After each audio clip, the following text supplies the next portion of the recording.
You're listening to FabulosiTEA, in which we discuss what you bring to the tea party, essentials for the modern heroine. I'm Caroline from Sparkles and Crumbs. And I'm Xandra from Fashionably Light. Welcome to FabulosiTEA episode 12, in which we discuss making workwear wonderful. So we chose this topic this week because most of our listeners and Xandra and myself, at many points in life, will be in jobs where we can't necessarily wear a massive ball gown every day if we want to be taken seriously, sadly, as much as we'd like to. So we want to talk about looking professional and competent while still letting your personal style show through in true FabulosiTEA fashion. Yes. Which kind of leads into my FabulosiTEA for today. But let's start with yours, Xandra, because we didn't record last week. No, we didn't. So hectic. Yeah, well, last week we had an interview with Caroline and me about my ebook, and despite technical difficulties, I think it was quite fun. So now we're back to our usual programming, and my FabulosiTEA is kind of doing FabulosiTEA again because yay! I've missed our regular schedule. Me too. Yeah, it's really comforting to get back into recording. It is. But I guess that doesn't count because that's a given every week. My FabulosiTEA is FabulosiTEA. FabulosiTEA can't be your FabulosiTEA. I mean, it can be, but you have to have another FabulosiTEA as well. Yeah, so all of a sudden it's actually summer. It was snowing a couple of days ago, but it is actually summer now, hopefully. And I just went for a walk in the woods, which was really nice. But my dog got really muddy, so I had to give her a bath, but she was happy and will probably be exhausted for the rest of the night, so it's all good. But tell us about the ball gown. Yes! Oh, well, if you've been reading Sparkles and Crumbs, you'll know I've been working on a very intensive telephone campaign for the last 2 weeks. So I recruited all the students and I stuck them in the senior parlour in college and made them call people for money. And we did really well. And so for our final calling session, my lovely students all did what I said and dressed up in black tie. So I got an excuse to wear my ball gown at work, and they came in, pinstripe waistcoats and bow ties and evening dresses, and they all clubbed together to get us wine. That's so sweet. Myself and the consultant running it, and we had a really good time. And I got, carver bottle shaped party poppers, and we celebrated hitting our target in black tie, naturally. Oh, well, congratulations. So I did for once get to wear a ball gown. I probably didn't look massively professional, but... Well, okay. It doesn't matter when you're successful. No, it doesn't. You can wear whatever you want. But was the black tie your idea? Obviously. Well, so one of our callers was having to leave a little bit early, and they were running straight to a formal dinner. Uh-huh. So they said, "Oh, sorry, I'm going to be looking a bit odd because I'll come in black tie." And I was like, "That's a brilliant idea. We're all going to do it." Oh, that's awesome. That's a great idea. Finish in style. Exactly. That's what I thought. And it segues perfectly into today's episode. So one of my enduring memories of my sixth form college, which was a horrible place, was they had a very strict business suit policy. Uh-huh. So we all had to wear business suits. And it was just awful. I hate wearing suits. It's just not my thing. And so I used to be sent home. They used to send me home because I'd try and wear cute little shirt dresses and berets or, black boots rather than shoes in winter. And I tried to bring my Yoda backpack to cheer me up and was told it was too inappropriate and was distracting people and it was banned. I don't see what's wrong with a Yoda backpack. No, it was cheering, but apparently it was too distracting because everyone loved it. And I used to get sent home to change, which was great. I just went home and ate some cake and came back. So it's left me with a kind of hatred of really prescriptive dress codes. But I think fortunately most kind of grown-up jobs, unless you're working kind of in catering or something like that perhaps, are a bit slightly more relaxed about the dress code. And there isn't anything necessarily set. But I think sometimes that does make it a bit more difficult to discern what's work appropriate and what's not. Right. That's where we come in.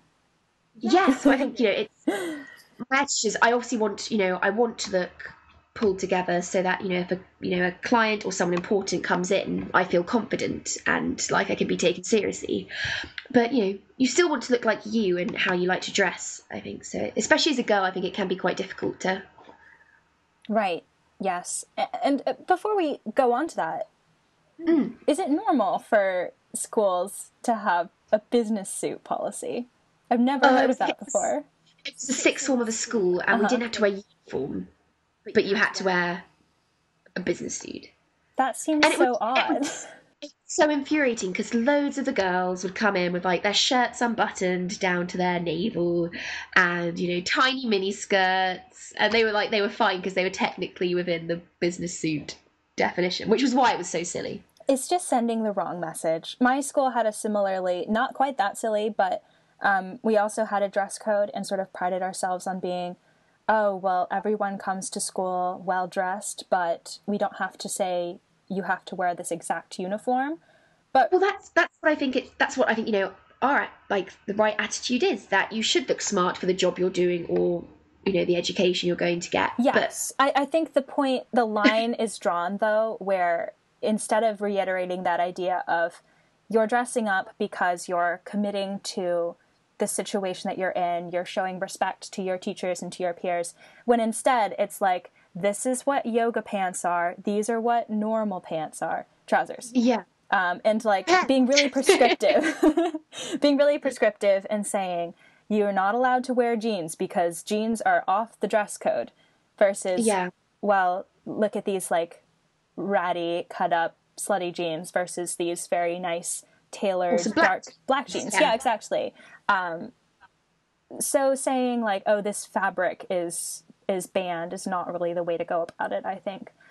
I went to a Catholic girls' school before sixth form, and they used to walk around with a swatch of navy, and they used to check if your tights were navy or not. Oh. English schools are weird.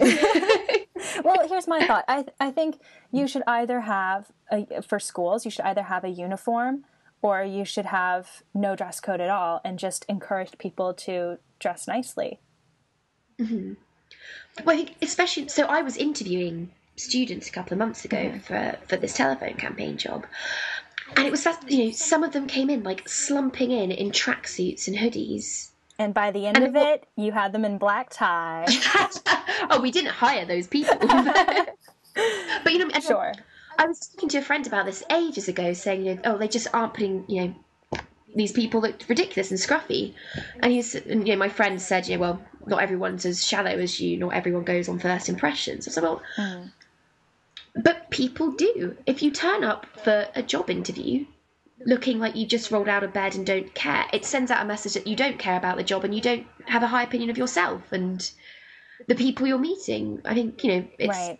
A case of not everyone has to be, completely polished and blow-dried and manicured or whatever, but it's putting your best. I don't see why you wouldn't want to put your best foot forward, especially in a work situation, and dress for the job and for the job you want and the impression you want to give people. Yeah, I think it's all about embracing the situation around you while also embracing yourself. It's quite a balance. So interesting enough, my friend went in for an interview of a law firm the other day, and there was a girl sitting next to her interviewing for the same job, and she was wearing the technically very correct, very smart, put together work business suit, a skirt suit, but she was wearing these huge 7-inch teetering heels. And she stood up to go in for the interview, and she looked like she was about to fall over. And just completely undermined the fact she was trying to look strong and capable, presumably, in this interview, and she just looked ridiculous. Right. Yeah. So it's I think you want a bit of glamour, but it still has to be appropriate to the situation, which you write a lot about, I think, on Fashionably Light. I'm sure I've read some posts you've written where it's about dressing for the occasion, dressing uniquely and fabulously, but... Well, I read this thing, it comes from Blair Waldorf, actually, and I think I've mentioned this before, but I'll reiterate it because it's very important. So, Eric Damon, Eric Damon, I'm not sure how to pronounce his name, the fabulous costume director of Gossip Girl, said that Blair Waldorf is always dressed for the occasion. And once I read that, I started noticing it, whether she's interviewing at Yale, or she's in her school uniform, or she's at a or gala. In Paris. Or in Paris. Yeah, at a gala. It's not just dressing to the dress code, but dressing to the theme of the event, to her role. It is really impressive. And I love that idea, dressing to the occasion. Yeah. It's something that it just shows that you embrace whatever event you're going to. Well, one of my favourite kind of catchphrases is always dress as if you're about to run into Henry Cavill. Yeah, exactly. or your chosen hero of choice. And, that kind of means even if you're just running around the corner to the shops, obviously don't dress up to the nines, but, instead of slumping there in your pyjama bottoms, which, I'm in a student town, people do that. Oh, yeah. Put on a nice pair of fitted jeans and, like, a cute jumper and some, like, ballet flats and boots, and you instantly... Look, again, you're dressing for the occasion. Mm-hmm. You don't look ridiculous, but you're, that works because... You just look that bit more pulled together. Yeah. And it just, we've all had those times where we run into people and we don't look our best. Mm-hmm. You probably don't, Xandra, because you always look amazing. You're always in, like, a tutu, looking fabulous. But... I haven't been able to wear my tutu very much here. Because, I'm in quite a conservative part of the Boston area, and...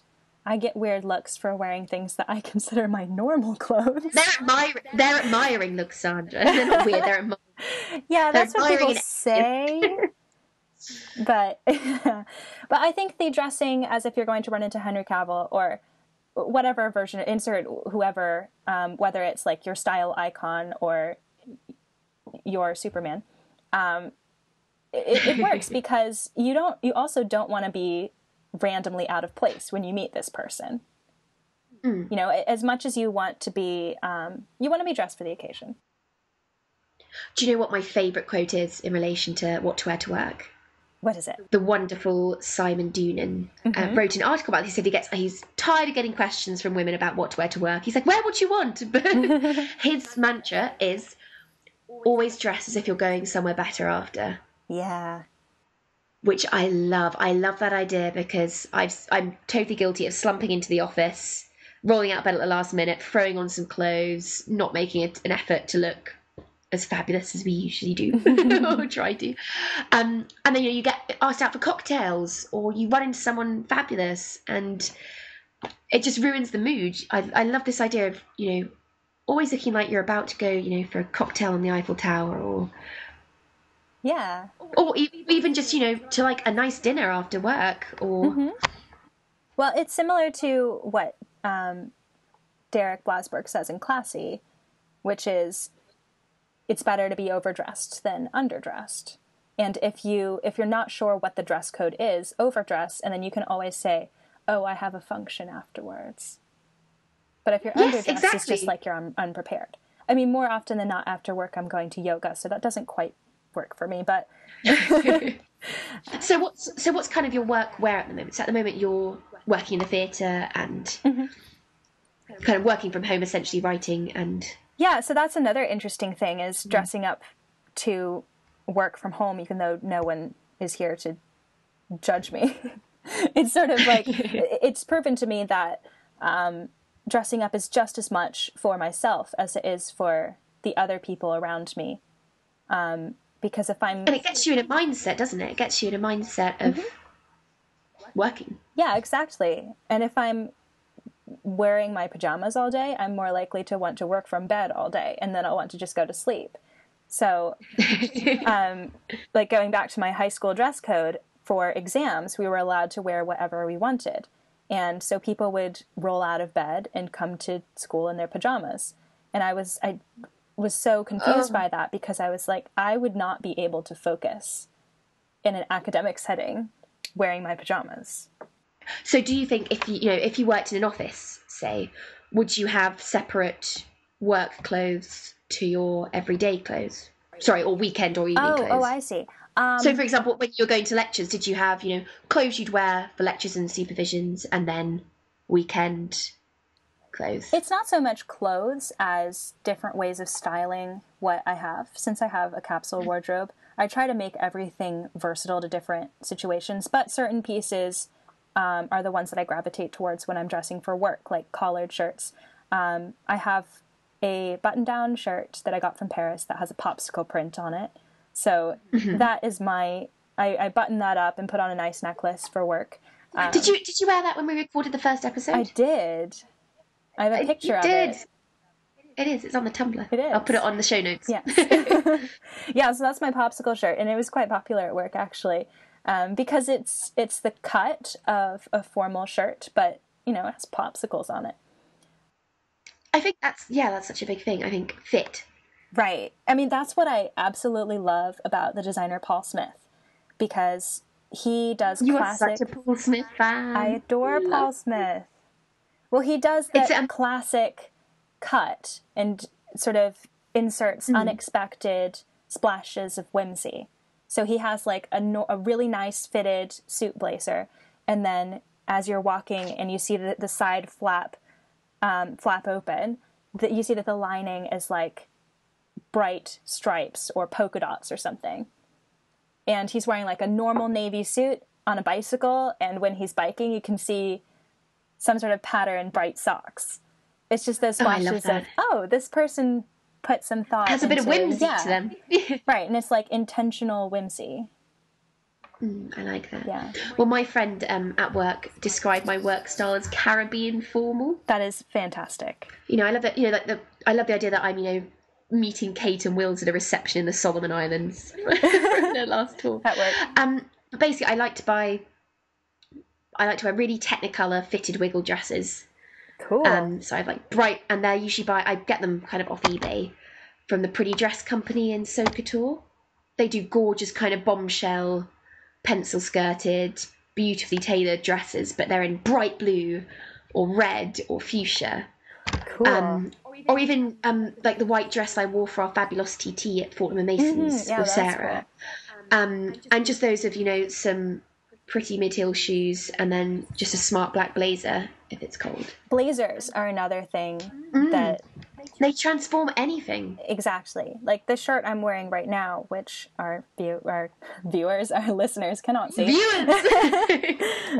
It's just like a plain long sleeve striped shirt, and I'm wearing it today for my walk in the woods, but I have also worn this shirt to work. Just put on a statement necklace and a blazer and you're good to go. Well, yeah, I do like the idea of having... Obviously, some days it's really fun to be like, oh, what should I wear today? And take time to decide. But some mornings you just need a go-to uniform that looks good when you're running late. Right. And just need something. So I always find it harder to dress nicely in winter. Yeah, because it's cold. I end up like wearing my coat around. I can't do layers. You can't do layers? I can't do layers. Well, I was about to say the secret is layers. I just look like... You don't like tights, do you? I don't like tights, and you wear like a thermal vest and you can't tuck it into your tights, and you just look like you've got like a little sausage roll around your middle, and I just look like a sad polar bear, just kind of stomping along the street. But should be a happy polar bear. But I hate the cold. But in winter anyway, winter and autumn and start of spring, I have like a go-to kind of outfit I go to when I'm feeling unimaginative, which is just skinny black trousers, black boots, like a nice colourful sweater, and then just a black blazer with some jewellery. Yeah. Because blazers are just so... you instantly put them over a cocktail dress and you look ready for work. Yeah. I mean, if you're going to invest in one piece after listening to this podcast, I would vouch for the blazer. I want to say wiggle dress, but blazer probably is more practical. Well, for the work podcast, I think what's great about the wiggle dress is that you can wear it for things other than work as well. Yes. Yeah. Well, I mean, you can wear blazers for other things, but they sort of are for being professional. Do you remember at the Blog Pad Academy, Gala Darling wore that bright pink Ted Baker little jacket? Yes, I do. That's cool. That's one of my favourite things ever. And you could so wear that to work with like a black dress. What's great about that blazer, actually, is if I'm remembering it correctly, it didn't have a collar. It's just sort of a... No, it was like a little swing jacket, and it was just gorgeous. And we'll put a picture in the show notes. Okay, yeah. Chat. Gala. Hi, Gala. I remember saying to her, it was just like neon. It wasn't neon pink. It was like so bright it hurt your eyes pink. It was amazing. Yeah. But the cut was beautifully tailored. Mm. So I think it's often about finding, as you said, it's all about the cut and tailoring. You can have a really whimsical piece, like, a Caribbean formal cocktail dress or a, cute print shirt, and if it's cut well and teamed with, a different basic, then you can make anything look professional. Right, exactly. And I think the collar of the blazer does make a big difference, because when you have the collar, it looks quite academic and formal, but when it's just hanging flat, that's the kind of thing you can wear for cocktails or for a night at the theater as well, and it doesn't look too suity. Yeah, I'd agree. Yeah. I really want that jacket. You should get, like, FabulosiTEA jackets. Like a little crest on it. Ooh, that would be cool. With our FabulosiTEA little teacup on it. You know, an interesting thing, did you see the Wall Street Journal article about how people who didn't dress to conform to uniforms were met with positive responses, like people thought they were more confident? No! Yeah, my friend Anya tweeted me this a while ago. They interviewed people like shop assistants at designer clothing stores, and they said, what kinds of people do you gravitate towards when they come into the shop? Mm-hmm. Do you think it's disrespectful for people to come in wearing their yoga clothes? And they said, actually, you can sort of sense that the people who come in their yoga clothes are confident enough to know that they don't have to dress up to go shopping, whereas the people who do dress up to go shopping might be a little more nervous and might not be as used to that environment, which I think can go both ways. It's sort of how you feel about it yourself. I know that if I were going into a clothing store, I wouldn't want to be dressed down. But I guess it's sort of like when you're shopping for a car and the person is sort of judging you based on what your appearance is. So, like, if you're very wealthy, you can go in with a ratty t-shirt and some sweatpants and pretend, and they'll be like, oh, well, this person can't afford a good this expensive a car. Oh, like Pretty Women when she comes back to the shop. I haven't seen Pretty Women. Listeners, you'll know what I'm talking about, right? Everyone's seen Pretty Women. Not me. So she comes back with, gorgeous tailored clothes and a load of money, walks in, kind of shows them how much money she has, says like, oh, actually, no, I'm not going to buy these because you were so rude and judgmental, and walks out, and it's like, you've lost so much custom. Yeah. Okay, yeah, that's exactly what I'm talking about. I think there are two sides to that article. One is like the Julia Roberts shopping example where you sort of trick people. And then the other is just defying standards in a unique way that people will look up to as being a really positive thing and say, oh, well, if you can do that, then I can bring out some part of my personality in what I'm wearing. I'd agree. Gosh, I think the problem is we could just talk about style forever, and it's going to get less and less to do with work and more about style in general. So I guess any other business before we close? The first we can do is introduce the next episode. Yes, episode 13, in which we discuss flying with flair. So we're talking air travel. How to do it like an old Hollywood star. Mm-hmm. Yeah. And please do get in touch with us on Twitter or Facebook at FabulosiTEA, TEA, and let us know how you bring this to the tea party, So how do you wear your workwear with FabulosiTEA-ness? Panache. That's better. Verve and swagger. Yes. And we also now have a newsletter at FabulosiTEA.com that you can sign up for and get episodes straight in your inbox whenever they are available. And another easy way to do that is to subscribe on iTunes, which is FabulosiTEA.com/iTunes. So thank you so much for joining our tea party this week. Yes, welcome back. It's lovely to have you again. Yay. And we will see you next week. So we'll see you next week. Bye. Ciao.